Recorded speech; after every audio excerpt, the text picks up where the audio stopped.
We've been doing peatland restoration. We're now on year 3. We're on to phase 3, and that's off the back of 40 hectares already restored within this catchment. Now that we've repaired some of these erosional features, we are seeing a stabilisation of organics coming into the works. If we can return the peatland back to a functioning peatland that acts like a filtration system itself before the water comes into the works, in terms of net zero, that means we can contribute to a reduction in the carbon footprint from a reduction in the amount of energy and chemicals used within the works. Plus, once the peatland is back into a functioning, healthy peat bog, it actually starts to capture carbon itself. We've reprofiled the sides down to about a 40-degree angle, and we've taken donor turf from around about the area and returfed it as best we could. This was the hag we reprofiled a couple of years ago, and it's looking really good. The hag is a lot smaller now. It was eroding all the time. Even during the dry period, the wind was actually eroding the peatland. So we've covered that up, we've stopped all the erosion.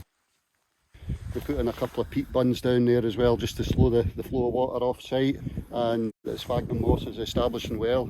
You wouldn't recognise that from what it was like 2 years ago? No, this was exposed peat. It was dried out, it was eroding all the time. So we've covered that up, we've stopped all the erosion.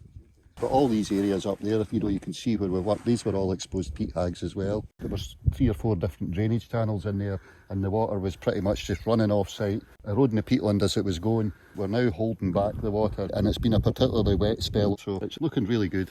So what you've got here is natural revegetation of these pools that have been created by Malcolm, and they've vegetated with the sphagnum moss, and as you can see, it's holding back the water. So with this site, technically very challenging because the peat isn't deep, so we had to use different techniques to be able to hold, to get that water table back up again. This was cell bonding that you used here, which has worked very successfully. We've got a lot of sphagnum establishing itself in here. It's just naturally growing. It's naturally growing. This is just absolutely astonishing, Malcolm. I can't See how the sphagnum moss is starting to establish there at the end. It's just going to spread out. The fact that it's actually naturally reseeded itself with the sphagnum moss is actually a wonderful sight to see. Aye. And this is now actually functioning as a proper peatland, a healthy peatland. And what we'll be seeing is this will be laying down new peatland at probably around about another metre a year now.